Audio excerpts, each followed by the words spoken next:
Welcome, dear listener. You've entered Audible Archives, a sanctuary of sound where lost tales awaken, your guide through these ancient echoes and timeless legends. So lean back, breathe deep, and let the story begin. This is Audible Archives, where every word holds a whisper of magic.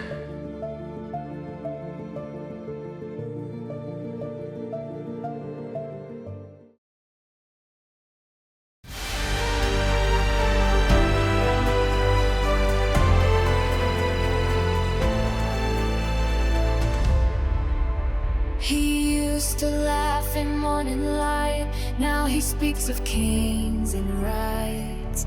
He walks the halls in silk and rage, rightness on every page. He said the book had torn him wide. The truth was something men must hide. But I saw blood, broken flaws, and yellow eyes behind door.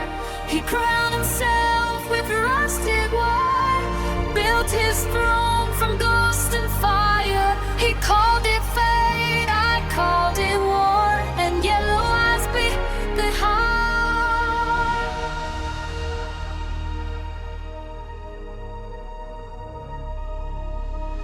Mr. Wilder with his twisted spine crawls out truths that rot the mind.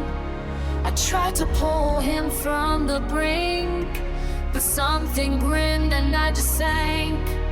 He crowned himself a rusted wire, built his throne from ghost and fire. He called it fate, I called it war, and yellow eyes behind the door.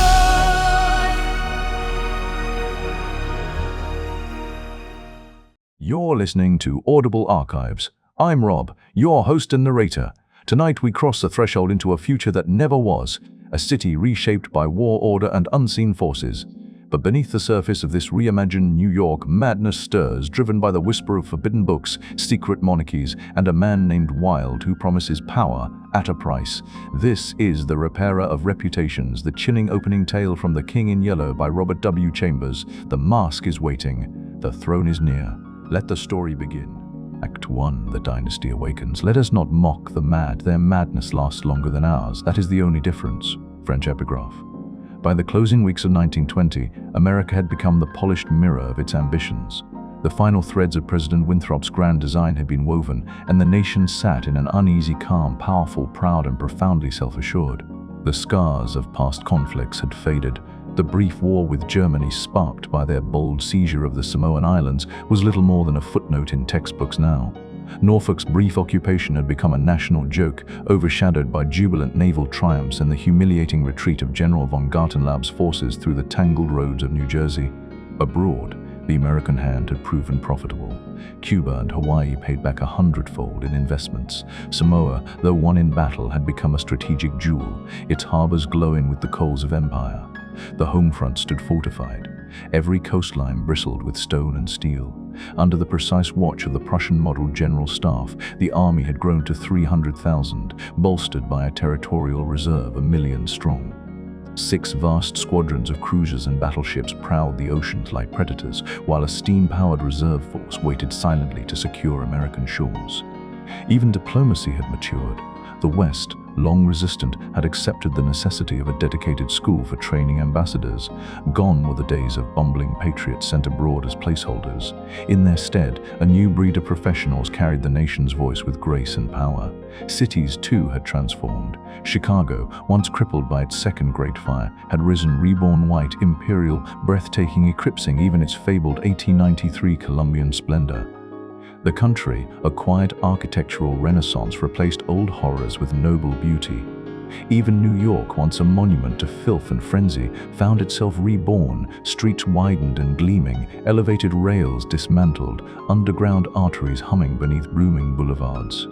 Parks now ringed Manhattan, sculpted from once decaying piers. Theaters and opera houses, sustained by public patronage, flourished. The National Academy of Design stood proudly among its European peers. And though no one envied the Secretary of Fine Arts burdened by thankless prestige, the nation quietly admired the cultural bloom. The forests and wildlands, once dying under careless hands, found guardians in the National Mounted Police, guided by the new Secretary of Forestry and Game. Foreign policy had tightened like a steel clasp. Strategic treaties with France and England had proved bountiful. Immigration slowed to a trickle, filtered through new laws of naturalization. Foreign-born Jews were excluded, justified, the government claimed, in the name of national self-preservation. A new Negro state. Swanee was founded as a haven, power steadily, quietly centralized in the executive branch. Even the Indian question, long a festering wound, had been transformed. No longer were Native Americans token appendages to withered regiments. Now they rode in proud squadrons of cavalry, in traditional dress symbols of reconciliation and purpose.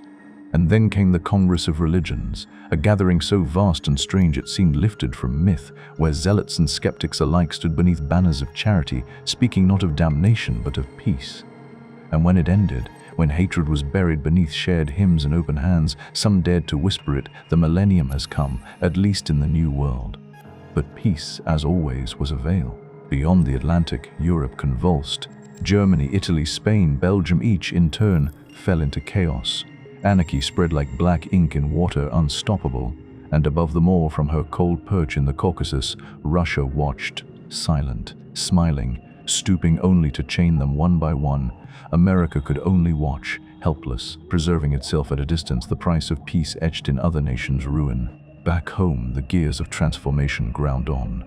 The summer of 1899 had seen the elevated railways of New York dismantled, their iron skeletons vanishing from the skyline. A year later, in 1900, the city removed the Dodge statue, a gesture so symbolic it lingered in public memory for generations. Then came the winter winds, and with them a whisper, a movement. By April 1920, that whisper had become law. A single building opened on the edge of Washington Square, austere and silent, the first government lethal chamber, not hidden, not shunned, but accepted. I remember the day clearly. I had walked down from Dr. Archer's house on Madison Avenue, nothing more than a formality really. For years after my fall from the horse, I'd suffered dull pains at the base of my skull and along my spine, but recently they'd vanished. Dr. Archer confirmed it with a smile and a shrug. There was nothing left to treat. I paid his fee without complaint, but deep down I still bristled. Not at the money. No, that was trivial. What I couldn't forgive was his original mistake.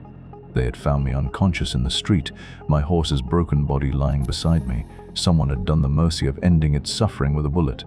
I, however, was taken to Dr. Archer, who, after a hasty examination, declared my mind disturbed and locked me away in his private asylum. Months passed. Finally, he judged me cured. I knew I had never been insane. When I left, he clapped me on the shoulder and joked that I had merely paid my tuition in the school of life. I smiled too, told him I'd get even one day. He laughed again, told me to stop by sometime. I did, often, always waiting for a chance to repay his error. He never gave me one. So I waited. The fall hadn't ruined me, it had reshaped me. Where once I'd been lazy and idle, I became focused, ambitious, driven. My appetites changed. I no longer wasted days in frivolity. Something deeper had awoken in me, something sharper.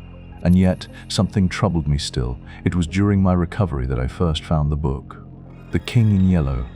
I remember how I felt after finishing the first act. An odd sense of unease washed over me. I stood up abruptly, crossed the room and threw the book into the fireplace. The cover struck the iron grate and bounced, falling open in the firelight. I should have walked away, I should have let it burn. But my eyes caught the opening words of the second act. I froze. Then, trembling, I reached into the flames and pulled it free. My hands shook, my breath came shallow. I crept back to my room, book clutched tightly, and began to read. What followed was not reading, it was surrender. I read it, then read it again. I laughed, I wept. I trembled with a kind of rapture so intense it burned. Horror and beauty danced hand in hand across each page. Even now, the name Carcosa stains my thoughts. I see it still, those black stars strung across a poisoned sky, the twin suns falling into the lake of Hali, the lengthening shadows of men's thoughts. The face behind the pallid mask. May God curse the one who wrote that book, just as they have cursed the world. It is said that the French government seized every translated copy as soon as they arrived in Paris. That only made London more ravenous for it. The spread was viral, city to city, continent to continent. It was banned, confiscated, denounced by pulpits and parliaments alike. But it violated no law, it taught no doctrine, it offered no ideology, no threat. Yet everyone agreed it was unfit for the human soul. It was art at its apex, and that was the danger. The first act lulled the reader into innocence. That was the trap. For the blow, when it fell, was not one of violence, but of truth. Terrible, simple, inevitable. It was April 13th, 1920. That was the day the first government lethal chamber opened on the south side of Washington Square between Wooster Street and South Fifth Avenue. The block had once been a tangle of old cafes and crumbling restaurants, places where foreign tongues and the smoke of old worlds still clung. But the government had cleared it all in 1898. Bulldozed the past, planted something new. In its place grew a garden, wrought iron fences gilded in gold, emerald lawns, marble paths winding through fountains and flower beds. At its heart stood a building of classical design, small, white, pristine. 6 ionic columns guarded a single bronze door. Surrounding it, flowers bloomed in unnatural abundance, and before the door stood the statue. 3 figures intertwined in marble, the Fates. A final work by the American sculptor Boris Yvain. He died in Paris at 23, and this statue, cold, serene, immutable, was all he left behind. People walked by in silence. They looked, some entered, fewer returned. The chamber didn't frighten anyone. That was the most chilling part. It was beautiful, it was quiet, and it was welcoming. The city held its breath that day. As I crossed University Place and stepped into Washington Square, a hush lay heavy over the gathering crowd. The ceremony had begun. I slipped quietly between the silent onlookers' faces, solemn, eyes fixed ahead, until I reached 4th Street, where a cordon of police blocked further passage. Beyond them, a regiment of U.S. Lancers stood in solemn formation, enclosing the white lethal chamber in a perfect hollow square. The polished steel of their lances glinted faintly under the gray sky, unmoving. A raised tribune overlooked the scene, facing the park. Upon it stood the governor of New York, composed and severe in his ceremonial sash. Behind him gathered a formidable cluster of power figures who shaped the life of the nation. The mayors of New York and Brooklyn, the Inspector General of Police, Colonel Livingston, the military aide to the president, General Blount from Governor's Island, Major General Hamilton, commanding the twin garrisons of New York and Brooklyn, Admiral Buffby of the North River Fleet, Surgeon General Lansford, whose cold hand had guided the ethics of death, Senators Wise and Franklin, the Commissioner of Public Works, and flanking them all, a squadron of hussars from the National Guard, dressed for spectacle and for control. The governor's voice carried faintly over the square. He was responding to the Surgeon General's brief address. The laws prohibiting suicide and punishing attempted self-destruction, he intoned, have been repealed. The government now affirms what nature already dictates, the right of man to end an existence grown intolerable, whether through unendurable pain or the slow crush of despair. He paused, allowing the words to sink into the crowd like drops of ink in still water. It is believed the community will benefit from the removal of such individuals, he continued, his voice devoid of judgment. Since the law's passage, the number of suicides has not risen. Today, the government takes its next step. His hand swept toward the marble temple behind him. A lethal chamber shall be built in every city, town, and village across the nation. What remains to be seen is whether those wandering souls, drawn each day to the edge of their own ending, will embrace the release we now offer. He turned fully to face the white structure. There, he said, a painless death awaits any who can no longer shoulder the sorrows of this life. If death is welcome, let him seek it there. The silence that followed was total. Then, with swift ceremony, he faced the president's aide. I declare the lethal chamber open. Turning once more to the crowd, his voice rang out, firm and unwavering. Citizens of New York and of the United States of America, through me, your government declares, the lethal chamber is now open. A sharp cry of command cut the air. The hussars wheeled and followed the governor's departing carriage. The lancers pivoted with practiced grace, aligning along Fifth Avenue to await orders. Behind them, mounted police took their place, the iron clatter of hooves breaking the spell that had hung over the square. The ceremony was over. The crowd remained staring, some in reverence, others in stunned quiet, as the brilliant white edifice of death loomed behind its veil of flowers and marble columns. I left them there, still transfixed. Crossing South Fifth Avenue, I turned westward, walking in the lethal chamber's long, silent shadow until I reached Bleecker Street. A different world met me there, grittier, humbler. I turned right and came to a narrow, soot-stained shop with old lead-glass windows and faded signage above the door, Harburg Armourer. I peered into the narrow doorway. At the end of the dim hallway, lit by a shaft of afternoon sun, old Harburg hunched over his workbench, lost in the rhythmic world of steel and fire. He glanced up, recognized me instantly, and boomed in that familiar, chest-deep voice, "Come in, Mr. Castaigne!" I stepped inside. The scent of oiled leather, soot, and old iron greeted me like an old song. Constance, his daughter, stood from her embroidery, her smile faltering for just a moment. I caught the flicker of disappointment in her cheeks. She had expected someone else. Louis.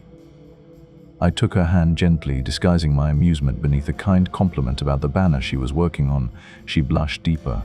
The colored plate she copied from trembled slightly in her lap. Old Hawberk returned to his greaves, the ting, ting, ting, ting of his hammer singing through the workshop like a blacksmith's lullaby. I eased into the nearest chair, listening to the music of his tools. Steel brushing steel, the sharp tap of iron on aged plate, the faint jingle of hanging mail. Those were the sounds that drew me here. Not friendship, not Constance, certainly not Hawberk's stories. It was the sound, the sacred, ancient music of war reborn in brass and bone. Hawberk paused, fumbled with a tiny wrench, and the gentle clink of shifting mail sent a shiver down my spine. Light from the narrow window hit the inlaid steel of the thigh plates, and I felt it, a jolt keen and piercing. My eyes locked onto the polished surface, widening with a pleasure too intense to explain, every nerve strained toward it, aching. Then Hawberk shifted, cutting off the ray. The spell broke, but the echo remained, and I leaned back, still vibrating with some secret electricity as he resumed his work. Swish, swish! The sound of a polishing rag brushing over rivets, brushing rust from memory. Constance stitched quietly, occasionally glancing at her reference sheet from the museum. "Who's the banner for?" I asked. She looked to her father. Hawberk put down his hammer and launched into an explanation, pride creeping into his tone. Alongside his duties as armorer for the Metropolitan Museum, he maintained private collections for wealthy patrons. The greave he was restoring, the one whose rivets now sang their silver music, had been missing for decades. It was the final piece in a legendary suit of 15th century armor. A collector had traced it, improbably, to a dusty stall on the Quai d'Orsay in Paris. Hawberk had negotiated its return. Now, with the greave restored, the suit was complete. He reached into a drawer and handed me a crinkled document, a history meticulously kept, tracing the armor's lineage from 1450 to the present. Once part of Thomas Stainbridge's fabled collection, it had passed through generations of noblemen, warriors, and collectors until vanishing, only to resurface, by chance or fate, in the French capital. "You searched for it all this time," I said, eyebrows raised, without even knowing if it still existed. "Of course," he replied, almost amused. For the first time I looked at Hawberk not as a tinkerer, but as something more, an idealist in iron. "It must have been worth something," I said. He laughed. "My reward was finding it." "No ambition to be rich," I teased. His hammer paused in midair. "My only ambition is to be the greatest armorer in the world." And in that moment I believed him. Constance looked up. "Did you see the ceremonies at the Lethal Chamber today?" She had noticed cavalry moving down Broadway earlier. She'd wanted to go, but her father had asked her to stay and finish the banner. Her voice softened. "Was your cousin there, Mr. Castaigne?" A blink of those gentle lashes, a quiet hope. "No," I replied, adjusting my coat. "Louis's regiment is out in Westchester, manœuvring." I reached for my hat and cane, preparing to leave. Hawberk looked up with a crooked grin. "Off to see the lunatic again? If only he knew what that word did to me. Lunatic. It struck a place in me I preferred to leave untouched, but I kept my composure. "I think I shall drop in on Mr. Wilde for a moment," I replied. "Poor fellow," Constance sighed. "To live alone, crippled like that, it's kind of you to visit him so often." "I think he's vicious," muttered Hawberk, returning to his work. The golden tinkle of hammer on plate filled the silence again. I waited until he finished, then spoke softly. "No, he's not vicious, nor demented. His mind is a labyrinth, twisted, yes, but full of wonders, things you and I might spend a lifetime seeking and still never find." Hawberk chuckled, but I had already turned toward the door. I continued, perhaps more forcefully than I intended. "He knows history as no one else does. Not a single detail escapes him, nothing too small, too obscure. His memory, it's not just perfect, it's terrifying. If people in this city knew such a man lived among them, they'd build monuments in his name." Hawberk grunted, eyes still scanning the dusty floor. "Nonsense," he muttered, reaching beneath the bench for a fallen rivet. "Is it nonsense," I said, trying to steady the simmer in my voice, "when he tells me that the tassets and cuissards from the enameled suit known as the Prince's Emblazoned, thought lost for decades, lie buried beneath old theatrical costumes, shattered stove parts, and a ragpicker's debris in a forgotten garret on Pell Street?" Hawberk's hammer slipped from his fingers. It struck the ground with a dull clank. He retrieved it quickly, but his hand trembled under the cover of his leathern apron. "And how, may I ask," he said with effort, "did you know those parts were missing from the Prince's Emblazoned?" "I didn't," I replied calmly. "Not until Mr. Wilde told me. He said they were in the attic of 998 Pell Street." "That's madness," Hallberg barked, but the color had drained from his face. "And is this madness too," I added, voice soft but deliberate, "that Mr. Wilde frequently refers to you as the Marquis of Avonshire?" I saw the color return then, flooding into Constance's face, only to vanish again in a rush of horror. She rose sharply, eyes wide, frozen by the name. I turned to her father. "And Miss Constance," I began, but stopped. Her expression silenced me. Terror, raw and unfiltered, was etched into every line of her face. Hallberg looked down, hand smoothing his apron with slow, mechanical care. Then, in a voice too steady to be casual, he said, "That's impossible." "Is it?" I asked quietly. "Mr. Wilde may know a great deal." "Yes, about armor, certainly. About lost pieces and lost names, maybe. But he's mistaken about the Marquis of Avonshire." There was a pause, as if something in the air was waiting to settle. "That man," he said slowly, "killed his wife's traducer long ago and fled to Australia. He died not long after she did." "Mr. Wilde is wrong," Constance murmured. Her voice was barely a breath, but still, it held the poise of practiced calm. "Then let us agree," I said, placing my hat firmly under my arm, "that in this one circumstance, Mr. Wilde is mistaken. Act 2, the ascent and the spiral." The stairwell creaked beneath me as I climbed the 3 worn flights, familiar as my own skin. At the end of the corridor stood a door peeling paint, warped frame, and a rusted number that once may have held significance. I knocked. The lock turned twice, slow and deliberate, then a scraping sound as something heavy was dragged across the floor. Mr. Wilde opened the door. It had been weeks since our last conversation. I could feel the weight of his presence, like a page turning in a darker chapter. I stepped inside. He pushed the heavy chest back against it and joined me in the room, his crooked frame moving with a kind of warped grace. He dropped into the seat beside mine, lifting his odd little face to peer into mine with those pale, lidless eyes. He was even more grotesque than usual. Fresh scratches slashed across his nose and cheeks, little pink trenches that hadn't yet closed. The wires supporting his artificial ears had slipped askew. Those wax ears painted a bright, fleshy pink perched at strange angles like broken antennae. He had no ears of his own. And yet, the wax ones were his pride. Of all his deformities, it was the ears he chose to perfect, not the mutilated stump of his left hand, which lacked fingers entirely. He lived with it, as if it caused no inconvenience. Perhaps it didn't. The contrast of that face, a yellow mask of flesh, bruised and sunken, and those garish pink ears made him both hideous and strangely childlike. Fascinating. Impossible to look away from. He was small, barely the height of a 10-year-old child, but his arms, shoulders and thighs were those of an athlete, dense with muscle, a contradiction in flesh, a parody of strength, but it was his head that struck most.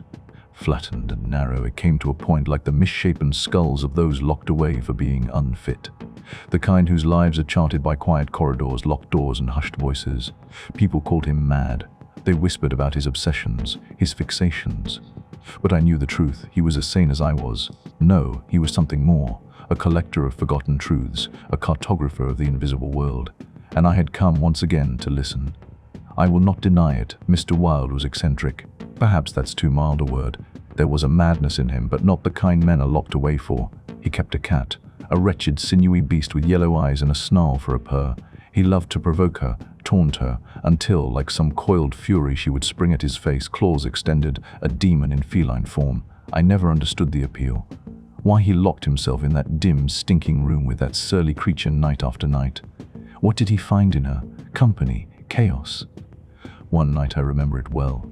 I had been reading from a brittle manuscript, the tallow candles guttering low. I glanced up. There he was, perched motionless in his high-backed chair, eyes ablaze with a feral light. The cat had risen stiff and slow from the hearth. Now she was stalking toward him, belly pressed to the floor, tail lashing side to side. Before I could speak, before I could even move, she sprang. With a scream that curdled the air, the two tumbled to the floor, snarling, clawing, rolling in a storm of violence. Her yowls pierced the ceiling. He howled back wild and high. Then, as suddenly as it began, it ended. She fled beneath the cabinet. Mr. Wilde lay twisted on the floor, limbs bent, spasming, curling like a dying spider. Yes, eccentric barely covers it. He had climbed back into his chair by the time I found my voice. Now he was studying my face and without a word reached for the tattered ledger resting on the table beside him. Henry B. Matthews, he read aloud, flipping the pages with his mutilated hand. Bookkeeper, Wysott and Company, church ornaments.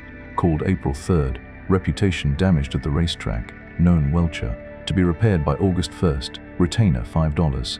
His fingerless knuckles traced a path down the worn columns of names. P. Green Dusenberry, he continued, minister of the gospel, Fairbeach, New Jersey, reputation damaged in the Bowery, to be repaired as soon as possible, retainer $100. He coughed twice and added, called August 1st. I raised an eyebrow. Then you're not in need of money, Mr. Wilde. He coughed again, almost theatrically.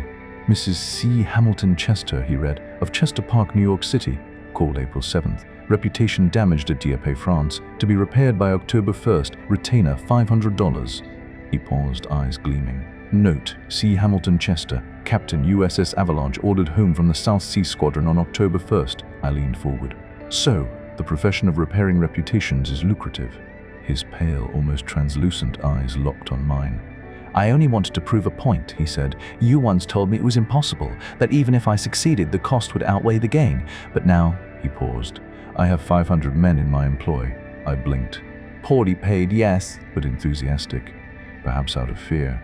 They're everywhere. They move through every circle, high society, the financial towers, even among the fancy and the talent. Some are club presidents, some are newspaper editors, some are priests. I swallowed. I recruit them from the shadows. They come to me. They are all cowards.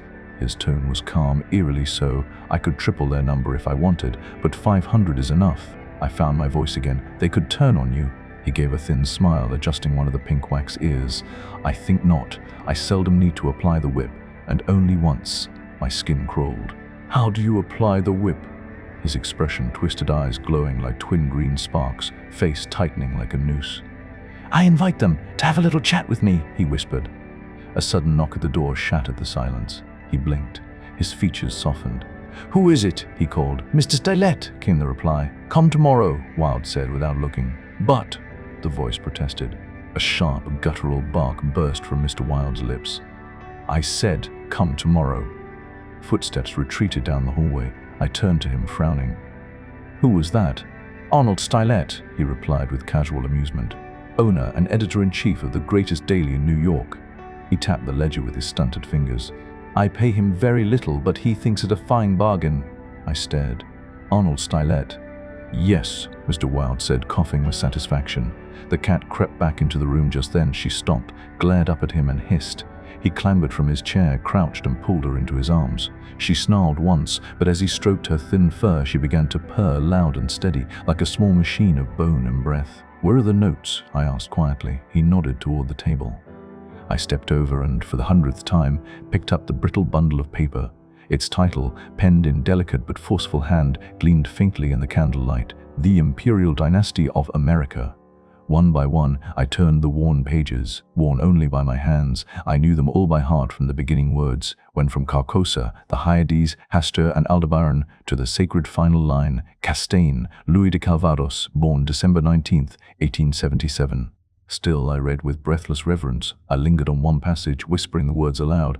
Hildred de Calvados, only son of Hildred Castaigne and Editha Landers Castaigne, first in succession. My voice caught slightly at the name. My name. Not just a name, a destiny. Mr. Wilde coughed and nodded from his high perch. Speaking of your legitimate ambition, he said, how do Constance and Lewis get along? She loves him, I replied simply. As if stung by those words, the cat perched on his lap hissed and struck at his face. Wilde flung her off, and she vanished into the shadows. He climbed down and settled into the chair across from mine. And Dr. Archer, he added casually, but that's a matter you can settle at your leisure. Yes, I said, Dr. Archer can wait, but it is time I saw my cousin Lewis. It is time. Wilde echoed. He reached for another ledger and flicked through the pages, muttering half to himself. We're in communication with 10,000 men. 100,000 will rise in the first 28 hours. The state will awaken in full force. The nation follows the state. California, the Northwest. They were never meant to matter. He looked up, and his pale lips curled. I shall not send them the yellow sign. My heart pounded with something deeper than pride, deeper than fear. A new broom sweeps clean, I said, and Wilde smiled. The ambition of Caesar and Napoleon pales next to that which aims to control not just the present, but the unborn thoughts of man. I shivered. You speak of the king in yellow. He is a king whom emperors have served. I am content to serve him, I said. Wilde rubbed the spot where his mutilated ears once were, thoughtful. "Perhaps Constance does not love him after all," he said quietly. Before I could reply, the window vibrated with a sudden blare of martial music. Trumpets and drums. The street below thundered with hoofbeats. The 20th Dragoon Regiment. They returned from Westchester County, my cousin Louis among them. I rose and moved to the window. Mr. Wilde climbed onto a chair to watch beside me. Down on the avenue, the soldiers rode by in perfect precision. Pale blue jackets, white riding breeches with bold yellow stripes, lances gleaming, pennons fluttering. The band led the way, their instruments catching the sunlight like polished gold. The officers followed, then the troops in rows, sabers clinking, spurs jingling. They looked like a painting come to life. And there, riding with regal poise, was Louis. His face was tanned, confident. He turned slightly as he passed Hawberk's shop. He flushed. Perhaps Constance stood at her window. Wilde said nothing. He only stared, tight-lipped. When the last trooper had vanished around the corner, Wilde climbed down and pulled the heavy chest away from the door. "Yes," he murmured again. "It's time you saw your cousin Lily." He unlocked the door. I picked up my hat and cane and stepped into the dim corridor. The stairs were cloaked in shadows. Suddenly, beneath my foot, something soft, something alive. A snarl, a hiss. The cat. I struck downward in reflex, but my cane shattered against the wooden banister, and the beast fled, spitting, back into Wilde's lair. Outside, I passed Hawberk's open door. He was still bent over his work, tapping the greaves with care. I did not stop. I turned down Bleecker Street, skirted the garden of the lethal chamber, still glimmering white among its flowers and fountains, and crossed Washington Park. I walked with purpose to the Benedict, to my rooms. There, I lunched in comfort, paging through the Herald and Meteor, noting the headlines with detached amusement. At last, I went to the bedroom. In the corner stood a massive steel safe. I knelt and set the time lock. 3 3/4 minutes, golden minutes. From the moment I dial the combination to the moment I grasp the cold steel handles and hear the click of release. I live in a trance of divine anticipation. Those few minutes, they are mine alone, like paradise. I know what lies inside. I have known for years. Still, the thrill never fades. My hands hovered over the dial. 3 turns right, 2 left. Each click echoed louder than the last. A misstep would mean delay, and I could not bear delay. The safe opened with a soft hiss.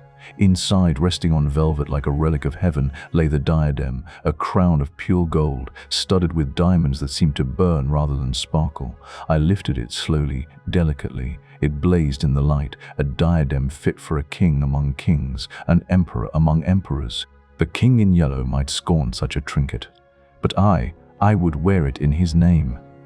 I cradled the diadem in my arms, feeling the cool weight of it press into my chest like a benediction, until the alarm in the vault clanged its discordant warning, severing the moment. With reluctant hands, I lowered it back into its velvet cradle, kissed the gleaming curve of gold, and sealed the steel doors. Returning to the study, I leaned into the windowsill. The warm spring sun spilled across my face, its glow mellow and forgiving. Below, Washington Square bloomed with quiet activity. Elms and maples swayed, buds bursting in delicate green.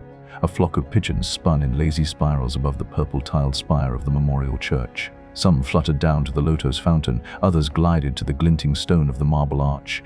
The smell of fresh earth carried upward from the flower beds as gardeners dug and planted, and a fat white horse trudged steadily behind a lawnmower, its metal blades clinking across the park's emerald lawn.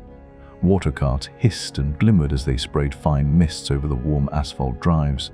Near the statue of Peter Stuyvesant, who had long since replaced the grotesque Garibaldi, children chased each other while nursemaids wheeled over decorated baby carriages with mechanical boredom, half distracted by a line of cavalrymen lounging on the benches nearby. Beyond them, the grey stone barracks and white granite stables shimmered in the light. Flags fluttered. Soldiers moved like clockwork figures in a giant toy theater. Then I turned my gaze to the lethal chamber. It stood in bright silence. Few remained near its golden railings, just a lingering knot of curious onlookers, murmuring faintly among themselves. Inside the gardens, the marble paths lay empty. The fountains bubbled, catching sunlight in silver splashes. Sparrows darted and flitted through the spray, already claiming the new fountain as their own. I noticed 2 white peacocks wandering the lawns, solemn and precise in their steps. One pigeon, dull and unremarkable, sat perfectly still atop the arm of one of the sculpted fates. It looked carved from stone itself. Just as I turned away, movement at the gates caught my attention. A young man, nervous, alone, had entered. He walked quickly, shoulders hunched, hands clutched tight to his coat. He paused before the marble group of the Fates. He looked up. The pigeon rose. It circled once in silence, a single arc of pale wings in the sky, and veered east, vanishing behind the rooftops. The man made a strange motion, not fear, not surrender, something else. Then, suddenly, he ran, up the white marble steps, into the lethal chamber. The bronze doors closed with a whisper. No one followed. No one spoke. Half an hour later, the curious, dispersed faces pale. The frightened pigeon returned to the arm of fate. I felt no urge to dwell on the incident. Instead, I took my hat and walked out into the square. The breeze was gentle. The scent of spring clung to everything. As I crossed the central drive, a group of officers passed me. One turned. "Hello, Hildred," he called. "Louis, my cousin." He returned with an easy smile, tapping his gloved hand with his riding whip. His eyes were sunlit and his uniform crisp from parade. He looked the part of a perfect young soldier, handsome, dashing, utterly conventional. "Just back from Westchester," he said, brushing a fleck of dust from his sleeve. "You'd think the dairymaids still churned butter in those parts. Sunbonnets, blushes, and hey-oh for every hello. I'm half-starved for a real meal at Delmonico's. What's the news?" "There is none," I answered politely. "I saw your regiment return this morning." "Really? I didn't see you. Where were you?" "In Mr. Wilde's window." Louis made a face. "Oh hell, that man is stark mad. I don't understand why you—" I fixed him with a glare. He stopped mid-sentence, looking sheepish. "Sorry, old chap, didn't mean to offend. It's just, for the life of me, I can't see what the devil you see in Wilde. He's not well-bred. He looks grotesque. His head— God, Hildred, his head is like something out of Bedlam. He's been in an asylum, hasn't he?" "So have I," said calmly. The word stopped him cold. He blinked. "But you were cured, completely, or simply declared never to have been insane in the first place." He forced a laugh. "Right, yes, of course, that's what I meant." His laugh sounded hollow. "Forced." I nodded lightly, as if to spare him the embarrassment, and changed the subject. "Where are you headed?" He glanced over his shoulder toward Broadway. "Well, the boys and I were going to sample a Brunswick cocktail or two, but truthfully, I was hoping for an excuse to visit Hallberg instead. Come along, I'll make you my excuse." We walked together down Bleecker Street. The shadows were stretching long now, curling from the bases of buildings like lazy cats. The breeze carried the scent of lilac and fresh rain. Hallberg stood at the door of his shop, straightening his spring jacket, nostrils flared slightly as if savoring the scent of the season. "Ah, there you are," Louis called cheerily. "Just in time for our ambush. Constance not ready to be kidnapped for a walk." "I was just about to fetch her," Hallberg smiled. "We were thinking of strolling the park terrace along the North River. It's warm enough, finally." As if conjured by our conversation, Constance appeared in the doorway of the shop, her figure framed in warm evening light.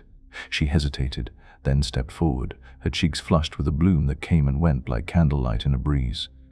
Louis took her gloved fingers in his own. He bent low and spoke gently, and I watched her go pale, then blossom pink again as if his words had caught fire within her. "I made a small excuse, something about an engagement uptown, but they wouldn't hear of it." Constance smiled too brightly. Louis clapped a hand on my shoulder, laughing off my protests. It was clear I was expected to stay behind and distract the old armorer. Fine, I thought. Just as well. Louis was mine to watch. When they hailed a Spring Street horse car, I boarded behind them, taking a seat beside Hallberg. The ride took us west toward the great terraces of the North River Promenade, a marvel of civic beauty finished just 8 years earlier in 1917. Granite paths traced the cliffs above the wharves, running all the way from the Battery to 120th Street. Trees lined the esplanade, cafes spilled sunlight over cafe tables, and kiosks hosted military bands twice a week. Tonight, the air shimmered with golden warmth. Children played, lovers lingered, uniforms glinted like medals on the promenade sleeve. We stopped at the base of the equestrian statue of General Sheridan, where the bronze horse reared gallantly into the sky. The others found a bench, and we sat in companionable silence. Constance tilted her sunshade over her brow. Louis leaned toward her. Their conversation flowed in hushed murmurs, secret and delicate as the budding season. Hallberg, ever the craftsman, lit a fine cigar and smiled at the wide Hudson. He offered me its twin. I declined. The sun had dipped low behind Staten Island. Its final rays blazed across the harbor's crowded waters. Golden light danced across the sails of brigs and yachts. Clumsy ferryboats sloshed along their decks thick with people. Railroad barges hauled painted freight cars. Ocean liners steamed by, aloof and elegant. Coasters and tramp ships mingled among dredgers and scows, while impudent little tugs darted through them all, whistling and puffing like spoiled children. and beyond it, motionless and silent, the white fleet of American warships floated in perfect formation, titans at rest. Constance's laughter brought me back. "What are you staring at?" she teased, lowering her sunshade. "Nothing," I smiled faintly. "The fleet." Louis, ever eager, began to list the vessels, pointing them out as if reciting from memory.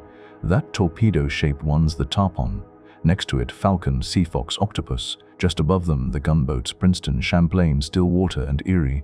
Then the cruisers, Farragut, Los Angeles, and above those the battleships California, Dakota, and the Washington. That's the flagship. And those ugly ones anchored near Castle William. The monitors, terrible and magnificent. Behind them is the ram Osceola." He spoke with precision, his voice warm with pride. Constance gazed at him with shining eyes. "What loads of things you know for a soldier," she said, her voice sweet as the sea breeze. We laughed together lightly. The moment was golden. "Normal, safe." Then Louis rose, offering his arm with courtly grace. Constance took it, and the two of them strolled along the wall, their silhouettes gilded by the setting sun. Old Hallberg watched them for a moment. Then he turned to me. "Mr. Wilde was right," he said quietly. I looked up. I found them, the missing tassets in the left cuissard of the Prince's emblazoned, hidden in a junk-filled garret on Pell Street. The address he gave, 998, it was correct. I smiled. "Mr. Wilde is very intelligent. I want the credit to go to him," Hallberg continued. "He deserves it. I'll make sure his name is attached to this discovery." I stiffened. "He won't thank you for that," I said sharply. "Don't speak of it again." "But do you know what it's worth?" he asked, confused. "It was valued at 500, but the collector who owns the Prince's emblazoned, he'll pay 2,000 to complete the suit. That reward belongs to Mr. Wilde." "He doesn't want it," I said, eyes narrowing. "He refuses it." "You think he needs money? He is, will be, richer than any living man, except for me." I leaned forward, voice low and firm. "What will we care for money then, he and I, when what?" Hallberg asked, his voice wary.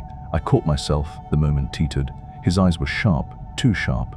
"You'll see," I said calmly, masking the fire that burned within. He studied me, not unkindly, but with that same clinical gaze that Dr. Archer once used. The look that weighed your words like bones in a morgue tray. I knew what he was thinking. I cut him off. "No, I am not mentally weak. My mind is as sound as Mr. Wilde's. I have no interest in explaining the plan just yet, but you'll learn soon enough. It's not gold or gems we seek." I stood, hands clenched behind my back. "What we're building will secure happiness and prosperity for a continent, no, for a hemisphere." Hallberg blinked. "Oh," he said, "that was all." "And eventually," I continued more quietly, "it will secure the happiness of the whole world." The words hung in the air like incense, heavy with delusion. "And incidentally, your own happiness and prosperity as well as Mr. Wilde's." Hallberg's tone was gentle, too gentle. I smiled back, lips thin and tight. "Exactly." But inside, a coil of heat wound tighter. I could have struck him then, right there in the golden hush of the evening, for the smug softness of his voice, for questioning destiny. He looked at me a long time, eyes unreadable, and then said softly, "Why don't you give up your books and studies, Mr. Castaigne, and take a tramp among the mountains somewhere or other? You used to be fond of fishing. Take a cast or two at the trout in the Rangeleys." The suggestion fell like an insult. I answered without flinching. "I don't care for fishing anymore. You used to be fond of everything," he said, eyes on the horizon. "Athletics, yachting, shooting, riding. You used to laugh," he added. "Now your silence weighs more than any cuirass I've ever lifted." "I have never cared to ride since my fall," I replied. That quiet sentence snapped the thread of civility. He fell silent. "Ah, yes, your fall." He said it like an epitaph. I let the silence grow brittle. Then, as though pulling the lever of a trapdoor, I turned the conversation back. "Mr. Wilde," I said, crisp cold, "has made excellent progress." But Hallberg's eyes were on me again, probing, narrowing, dissecting, as if he thought he could reach into my skull and rearrange the parts. "Mr. Wilde," he repeated thoughtfully, "do you know what he did this afternoon? He came downstairs and nailed a sign over the hall door next to mine. It read, 'Mr. Wilde, Repair of Reputations, third bell.'" He waited for my reaction. "Do you know what a repairer of reputations can be?" he asked. I did not blink. "I do." He said nothing. "Oh," was all he added, but in that one syllable I heard a world of judgment. I crushed my cane harder between gloved fingers. I wanted to speak, to rise, to explain the architecture of empires, the hierarchy of stars, the way the king in yellow had chosen us, but I did not, because just then Louis and Constance returned. Their approach shimmered like a scene in a stage play. They walked in step, skin glowing in the last blush of sunset. Constance's eyes found mine but quickly flicked away. Louise's arm was around hers, too natural, too familiar. They stopped to invite us back. Hawberk checked his watch, and at that very instant, a puff of smoke rolled from Castle William. A split second later, the cannon boomed. The sunset gun. Its deep voice echoed across the water and bounced off the highlands. On every ship, sailors leapt into motion. The flag descended from the mainmast of the flagship Washington. Bugles answered from the decks. From the rooftops and towers around the bay, the first electric lights sparked to life, bright constellations in a man-made sky. The great ships darkened as if bowing tonight. I walked beside Hawberk, away from the water, back into the city shadows. Behind us, Louis and Constance lingered. I heard her murmur something inaudible. But Louis' reply was clear, my darling. It was like a blade drawn quietly from its sheath. Ahead, our steps echoed in the square. Somewhere behind me again, a soft laugh, a whispered phrase. Sweetheart, my own Constance. The blood surged behind my eyes. Let them have their final moments of imagined happiness. Let them clutch at the illusion a little longer. The time had come nearly when I would speak with Louis about matters far more important than idle romance. A throne does not wait for lovers. A crown has no patience. Let them love beneath the setting sun. Tomorrow I would eclipse it. Act 3. The crown of madness. The crown was heavy on my brow. I had locked it away, but it called to me all night, humming in my bones until I opened the safe again. Its weight pressed upon my skull like destiny itself, cold gold and fire-bound diamonds singing in the sunlight of my bedroom, caught between reality and dream. I stood before the mirror, transfixed. There it was, the diadem gleaming glorious, its beaten gold catching every flicker of the morning light. The diamonds shivered in their sockets, scattering pinpoints of flame across the pale walls. "The day has come," I whispered. "The day has come." The mirror answered with a face I barely recognized, white as bleached parchment, hollow-eyed, fevered. I thought of Camilla's scream, the stage-lit darkness of Carcosa, the shadow of the king, the way the final lines echoed through me like poison whispered through silk. I could feel the words again, words from the king in yellow falling like ashes into my chest, smoldering behind my ribs. I dared not remember the second act. The alarm bell in the safe began to shriek its warning, sharp, insistent. But I ignored it. Instead, I leaned closer to the mirror, my voice a slow chant between clenched teeth. The day has come. The crown pulsed like a living thing. Then another face appeared beside mine, two eyes wide, shocked. A voice, "Hildred, for God's sake!" I turned, knife in hand, heart hammering. Louis stepped back, pale. "It's me! It's Louis! Don't you know me?" I froze. The knife in my hand trembled once, then dropped. Louis stepped forward gently and took it from my fingers. "What is all this?" he asked softly. "Are you ill?" I could barely find my voice. "No." He reached out again, this time for the crown. "Take off that brass crown and toddle into the study. Going to a masquerade? What's all this theatrical tinsel?" He thought it a costume. He thought the crown was fake. He tossed it lightly in the air, catching it like a child with a toy. "Dear at 50 cents, he muttered. I wanted to scream. Instead, I took the diadem back and replaced it, gently, in the steel safe. The alarm cut off at once, the silence ringing louder than the bell. He didn't seem to notice. "Nice biscuit box you've got there," he remarked casually. I didn't answer. I couldn't risk letting him near the mechanism. "Come away from it," I thought. "You have no idea what you stand before." So I led him into the study. Let him sit. Let him drink. He dropped onto the sofa and stretched out, the tip of his whip idly flicking at flies. His uniform was dusted with dried mud, his boots crusted red. "Jumping mud creeks in Jersey," he said, reading my glance. "Been in the saddle 24 hours. Got something to tell you." I gave him a measure of brandy strong, stinging. He sipped, winced. "Rotten. You ought to try Langley's on 5th. "It's for rubbing my chest," I murmured. Louis raised an eyebrow but said nothing. Then he leaned forward. "See here, Hildred. It's been 4 years. You've shut yourself up in this place like a monk. No friends, no clubs, no horses, no women. Just you, your walls, and your blasted books." His gaze swept the mantel. "Napoleon, Napoleon, Napoleon," he read aloud. "Good God, man, you'd think there was only one person in history." I smiled faintly. "I wish they were bound in gold," I said. "But there's another. Look there," I pointed. His eyes followed. "The king in yellow." A pause. His voice changed. No, thank God. I don't want to be driven crazy." The word crazy slid between us like a knife. He flinched as soon as he said it. I heard it, tasted it, buried it like a seed. There is only one word I loathe more than lunatic, I thought, and that word is crazy. but I did not strike him, not yet. Instead, I asked gently, "Why do you think the king in yellow is dangerous?" He blinked, caught in the question. Outside, the city moved. The carriages rolled on stone. The park fluttered in breeze and sunlight. But in this room, something darker stirred, something ancient, awake, inevitable. The crown sat like fire in my hands. The silken robe, stitched with the yellow sign, shimmered with unspoken secrets as I folded it carefully and tucked it under my arm. Louis's words still rang in my ears. "I am going to be married. Constance will go with me. Tomorrow I shall be the happiest man alive. Tomorrow, no." I descended the stairs in silence and waited 10 minutes. Then, unseen, I followed my cousin's path to Bleecker Street, slipping through the pale dusk toward the door beneath the sign. "Mr. Willed Repair of Reputations, third bell."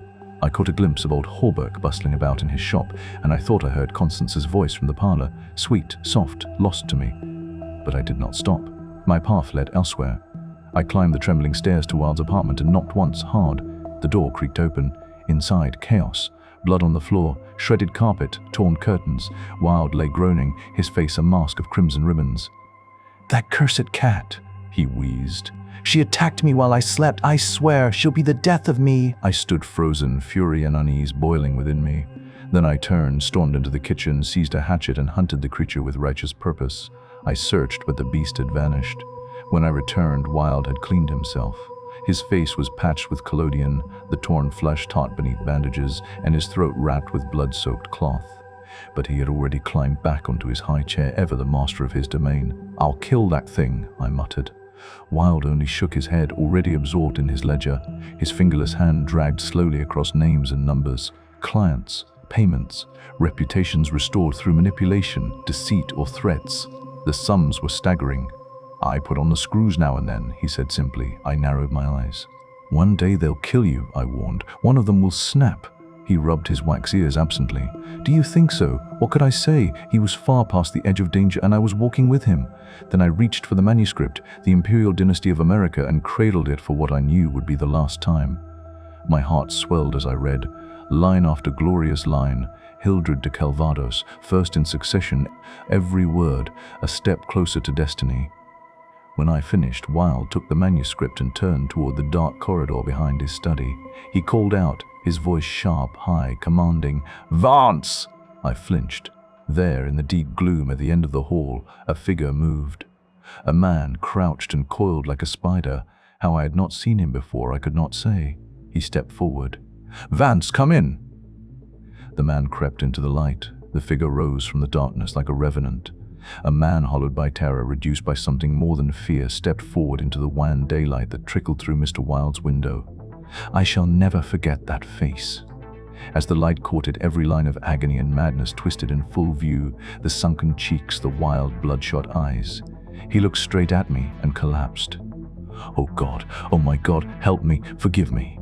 He writhed on the floor, clawing at the air, clutching the legs of the desk like a drowning man. "Mr. Castaigne, keep him away, keep that man away. You're different, you're not like him, save me. I was in the asylum, but I was getting better. I'd forgotten the king in yellow. But now I'll go mad again, I'll go mad." His voice cracked, a rattle of despair. I barely had time to blink. Vance reached out as if to beg forgiveness. Then Wilde moved and Wilde struck. He leapt from his chair with inhuman speed and clamped his mutilated hand around Vance's throat. The man thrashed once, then fell limp in a heap. Wilde climbed calmly back onto his high chair. His face, hideously scarred and glistening with sweat, wore a look of profound satisfaction. "The ledger," he said. I handed it to him. With serene confidence, he flicked through the parchment, thin pages, found the name, and read aloud, "Vance, Osgood Oswald Vance." At the sound of his name, the broken man stirred on the floor. Blood vessels swelled in his eyes, his face mottled and blotched. Wilde's voice remained cold and precise. "Cashier at the Seaforth National Bank. Served time in Sing Sing for forgery. Transferred to the asylum for the criminal insane. Pardoned January 19, 1918. Reputation damaged at Sheepshead Bay. Embezzled 30,000 since March of last year. Father, president of Seaforth Bank. Excellent family. Present position secured through uncle's influence." He closed the book with finality. "Retainer 500. The man rose shakily, like one under hypnosis. "He'll cooperate now," Wilde said softly. And so the ritual began. We laid the manuscript before him. The imperial dynasty of America, and Wilde began to speak. His tone changed, soothing, mesmeric. He walked Vance through the whole sacred genealogy, from the dynasty's inception in Carcosa to the royal bloodlines that flowed from Hastur and the Lake of Hali, Casilda, Camilla, Neotalba, Aldones, the Phantom of Truth, each name spoken with reverence like scripture. He whispered of Hitil, which must be hidden forever by the scalloped tatters of the Yellow King. The black stars over Carcosa, the towers of Hastur, the pale mask. He tossed aside his notes and rose to full height. In that moment, Wilde was no longer a man, but a prophet possessed. His crippled hand lifted, his eyes blazed like emeralds in deep sockets, and his voice rang like a trumpet through shadow. "Behold the cousin of the king!" He pointed to me.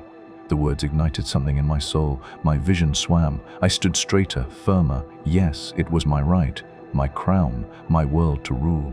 "Vance," I said, voice steady, "you see now why my cousin must be exiled or die. He must not marry, not her, not Constance, the daughter of the Marquis of Avonshire. To bring England into this," I showed him the list. The thousands of names Wilde had gathered, men branded by the yellow sign, men ready to rise.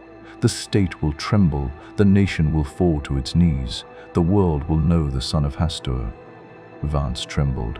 He leaned forward, burying his head in his hands. Wilde quietly sketched a floor plan of Holberg's rooms in the margin of yesterday's Herald. A final seal, a final order. He passed me the paper. I signed. Hildred Rex. Mr. Wilde clambered down from his high chair, trembling as always, and hobbled to the tall cabinet bolted into the wall. I watched him, silent, as he unlocked it with fumbling fingers and withdrew a long, square box from the first shelf. He set it before us on the table. I lifted the lid. Inside, swaddled in soft white tissue, was a new knife, its handle bound in black silk, its blade shining faintly like frozen silver in the dim light. I handed it silently to Vance, along with the execution order and Wilde's rough floor plan of Holberg's apartment. Vance said nothing. He took the documents and the blade like a man accepting fate. Then Wilde spoke softly. "You may go." The man turned and shuffled from the room. His gait was hunched, shambling, less a man than a spectre fleeing judgment. I remained for a while. Outside the narrow window, the daylight was dying behind the square tower of Judson Memorial Church. Shadows lengthened along the walls, and the blood-red light of dusk bathed the skyline in morning. At last I gathered the manuscript and notes, took up my hat and turned to go. Wilde said nothing, but his eyes clung to me like claws. I stepped into the hall, glanced back. His gaze had not moved. Darkness pooled behind him like ink spreading in water. Then I closed the door and stepped out into the streets. I hadn't eaten since morning, but I felt no hunger. My mind floated far from bodily needs. Near the lethal chamber, a gaunt, rag-wrapped figure stood watching the golden spires. When he saw me, he approached and began murmuring a tale of suffering. I gave him money. I don't know why. He took it and disappeared into the dark, saying nothing. Later, another approached me, another ragged shadow from the city's underbelly. This time, I gave him something far more valuable than coin, a piece of paper, blank, but drawn upon it, the yellow sign. He took it, blinking, uncertain. Then, with trembling fingers, he folded it as if it were sacred scripture and tucked it solemnly into his breast. The square had begun to sparkle with electric lights beneath the budding trees. Overhead, the thin sliver of a new moon hung above the glowing dome of the lethal chamber. The grass breathed perfume, sickly sweet. The fountain played quietly, its droplets catching moonlight like fragments of memory. But the beauty of the evening tormented me. I wandered from arch to stables, from fountains to barracks. The tinkle of falling water reminded me of Holberg's shop, of polished steel glinting in sunlight, of the corselet that shimmered on his knee. The moonlight and water was dull in comparison. The bats flitted over the Lotos fountain, jerky, nervous things, and I moved on again, unable to bear the erratic rhythm of their wings. Across the way, the cavalry barracks burned with light. Officers moved like clockwork behind wide glass windows. The sallyport teemed with troopers carrying harnesses and straw, baskets and blades. Their boots struck the stone like drums. Twice I heard the bugles cry and watched the mounted sentry replaced, his saber jangling like wind chimes of war. I glanced at my watch. Almost time. Gradually, the lights died out. One by one, the barracks darkened. A side wicket clanged open, and officers trickled in, their spurs clinking like distant bells in a dream. Now the square was empty. The last beggar had been driven off by a grey-cloaked park officer. The car tracks along Worcester were silent. Even the trams had abandoned their song. Only the stamping of a sentry's horse, the occasional ring of iron on saddle broke the stillness. Midnight struck from the new spire of St. Francis Xavier, a slow, mournful toll. At the final chime, a lone figure passed through the barracks wicket. His saber clinked. He crossed the square in purposeful strides. "Louis," I called. He turned sharply. "Hildred, is that you? You're on time." He laughed and clapped my hand, chatting eagerly about his wedding, about Constance's hair, her voice, the lace of her gown, and the golden threads in her gloves. He chattered like a schoolboy, pointing to his new captain's shoulder straps, the triple gold arabesque on his sleeve, the insignia on his fatigue cap. I listened, but not to his words. I listened to the music of his spurs, to the hollow ring of his sabers, to the sounds that marked him in my mind as heir to something that could never belong to him. We stopped beneath the elms on the 4th Street corner of the square. The lethal chamber glowed quietly across the way. Louis chuckled. "Well, what was so urgent that you needed midnight under the elms?" I motioned toward a bench beneath the electric light. He followed, seating himself with that same familiar grace, military, casual, unaware. He looked at me, studied me. That look again, that probing, searching doctor's stare that I loathed, the gaze of someone trying to assess my sanity. He didn't mean to insult me, but I felt it, and I buried it deep. I smiled, because tonight he would learn everything. "Well, old chap," Louis said, his voice still touched by that easy cheerfulness, "what can I do for you?" I drew the manuscript from my coat pocket and held it up like a decree. "I will tell you," I said, my voice low, controlled, deadly. "On your word as a soldier, promise me to read this, all of it, no questions, then these notes, then listen to what I have to say." He blinked, amused. "Of course, if you wish it, I promise." He took the manuscript with that same insufferable smile, the one doctors wear when they think you fragile. He began to read. I watched his face. At first his brow furrowed slightly, amused, but soon he grew puzzled, bored. I saw the word rubbish twitch across his lips. My hands clenched, the pulse in my temple hammering. Then he reached his name in the imperial bloodline, and his face changed. He glanced at me sharply, eyes questioning, but he said nothing and kept reading. When he reached the signature at the end, Mr. Wilde's, he folded the papers with unnatural care and returned them to me in silence. Then I handed him the notes. He leaned back, adjusting his fatigue cap in that boyish way I remembered from school. His boots stretched before him, spurs glinting. He read slowly, methodically. When at last he was done, I took the documents back, pocketed them, and drew out the final token, a scroll, marked with the yellow sign. He looked at it dully. "Well," he asked, "what is it?" "It is the yellow sign," I said. The words burned. "Oh, that's it, is it?" he said lightly, in that infuriating, soothing voice. The same tone Dr. Archer used, the same tone I had silenced forever. I bit back my fury and said as calmly as I could, "You gave me your word." "I'm listening, old chap," he said gently. And so I began, slow, deliberate, seething underneath the calm. "Dr. Archer," I said, "learned the secret of the imperial succession. He tried to destroy my claim, said my mind was damaged after the fall from my horse. He locked me away in his home, tried to break me, poison me, but I escaped him. I visited him last night. The interview was final." Louis went pale. I leaned in, triumphant. "Now, there are only 3 more people to be dealt with, you, Hawberk, and his daughter, Constance." He stood abruptly. I stood with him, my breath ragged, heart pounding. I flung the yellow sign at his feet like a gauntlet. "I don't need that anymore," I cried. "You must renounce the crown. To me, do you hear? To me." He looked at me, bewildered. "Of course," he said, trying to soothe. "I renounce it. Whatever it is, come on, let's walk back. Let's get some air." "Don't try your doctor's tricks on me," I hissed, trembling now. "Don't pretend you think I'm mad." "Nonsense," he said gently. "Come, Hildred, it's late." "No," I shouted. "You shall not marry. I forbid it. I've written your fate already. There's only one path left that does not end in blood. You will renounce the crown, and in return I grant you exile. But if you refuse, you die." He stared at me. His face was white stone. "Do you hear?" I roared. "Die!" And I drew my knife. Its gleam caught the electric light. Louis didn't move. Then I told him calmly of the cellar, of Dr. Archer. The throat slit, the blood. I laughed. I told him of Vance and the signed execution order and Hawberk and Constance, all of it. "Ah yes," I whispered, "you are the king, but I shall be king. The whole habitable earth shall be mine. I was born a cousin to a king, but I shall rule." Louis remained still. His mouth moved slightly, but no words came. Then, Suddenly, a man came running down Full Street screaming. His coat flew open behind him. His face was pale as marble. He hurled himself through the lethal chamber gate, sprinted up the path, and vanished behind the bronze doors with a cry that shattered the silence. And I laughed until I wept, for I had recognized him, Vance. And I knew in that instant that Hallberg and Constance were gone, no longer in my way, no longer a threat to my destiny, no longer a shadow over the golden throne that awaits me in Carcosa. "Go," I cried, voice echoing like judgment. "You are no longer a menace. You will never marry Constance now, and if you dare marry another in your exile, I will visit you again, just as I did my doctor last night. Mr. Wilde takes charge of you tomorrow." And with that I turned and ran, darting like a phantom into South Fifth Avenue, my robe flaring behind me like the tattered banners of a forgotten king. Behind me, Louis shouted.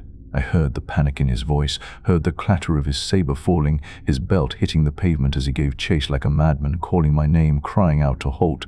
But I did not stop. I would never stop again. At the corner of Bleecker Street I turned hard, rushing into the shadowed doorway beneath Hallberg's sign, that infernal symbol that had haunted me for months. Louis shouted again, "Halt, or I fire!" But when he saw me vanish into the stairwell above the shop, he turned and pounded at their locked door below, crying out to the dead, as though the dead might answer. I was gone. Already I was climbing into the heights of my destiny. Mr. Wilde's door stood ajar, as though he too had known I would come. "It is done!" I cried, bursting into the room. "Let the nations rise and look upon their king!" But there was no answer. The room was empty. No Mr. Wilde, no voice, no counsel, no flicker of those mutilated eyes behind the desk. I turned to the cabinet. My hands moved with sacred purpose. I drew forth the golden diadem, its jewels ablaze with that ancient, terrible light. I slipped into the white silken robe, the yellow sign glowing across its folds like a burning stigma. I crowned myself. At last I was king. King by birth. King by knowledge. King by the secret mysteries of Hastur and the Hyades, by the awful depths of Hali and the sacred names of Camilla and Casilda. The world would wake to my reign. The stars themselves would bow to the black light of Carcosa. My limbs trembled. My vision spun. But the ecstasy of my ascension consumed all fear. I turned in triumph, but the shadows whispered something else. Then a groan, low, dreadful, from the darkened hall. I snatched up the tallow dip, rushed to the door, and in that moment the cat burst past me like a shadow from hell. The flame died. Darkness swallowed me. But my knife flashed forward in the blind blackness, and I heard it strike. Heard her screech, heard her writhing, tumbling, her body crashing against the walls. When silence fell, I lit the lamp with shaking hands. And there, Mr. Wilde lay on the floor, his throat torn open. The air reeked of iron and rot. For one agonizing moment I thought he was gone, but then his sunken eyes glimmered faintly green. His hand twitched, his mouth stretched into that familiar grotesque smile. A heartbeat of hope, flickering, fragile. I bent over him, whispering, but then his eyes rolled back, white and dead, and he was gone, gone. The architect of empire, the master of the yellow sign, the herald of Carcosa, dead. Everything I had built, my kingdom, my crown, my rightful place lay ruined, bleeding on the floor beside him. I screamed, I howled, I cursed the stars in the empty heavens. Then they came, hands seized me from behind, voices shouted, cloth tore, cords tightened until my blood roared in my ears and my screams became broken, feral gasps. I sank my teeth into flesh. I heard men cry out. My teeth drew blood, but it was no use, they overpowered me. I could no longer move. I was silent. They stood around me, faces like statues, staring.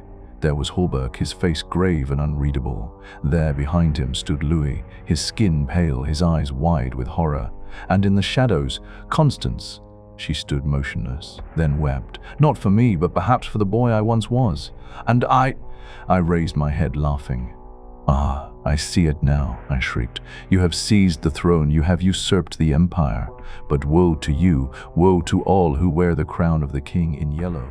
A crown imagined, a kingdom unseen, a descent sealed by yellowed pages and whispered names. Was it madness or revelation? You've just heard The Repairer of Reputations by Robert W. Chambers, brought to life by Audible Archives. I'm Rob, your voice through the veil. If this tale haunted your thoughts, like, comment, and subscribe. Your support helps us awaken more stories from the depths of forgotten lore. Until next time, stay curious, stay brave, and beware the yellow sign.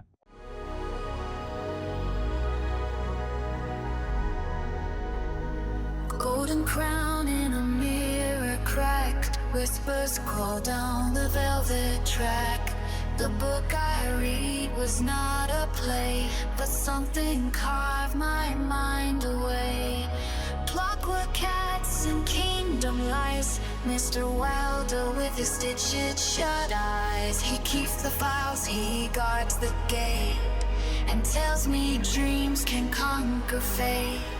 I wear the robe, I bear the name, a prince reborn in halls of flame.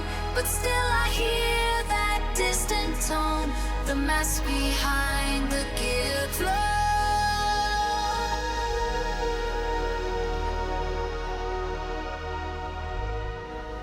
The city bends beneath the weight of secrets sealed by shadow state.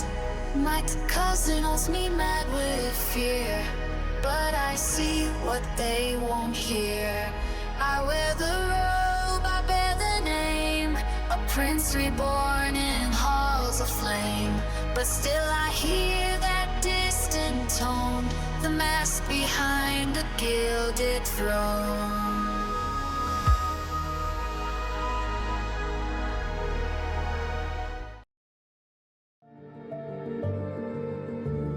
And so, the tale draws to a close, but the echoes remain here in the Audible Archives. And until our next journey through shadow and story, keep listening, keep wondering, because every ending hides another beginning. Audible Archives, where stories never sleep.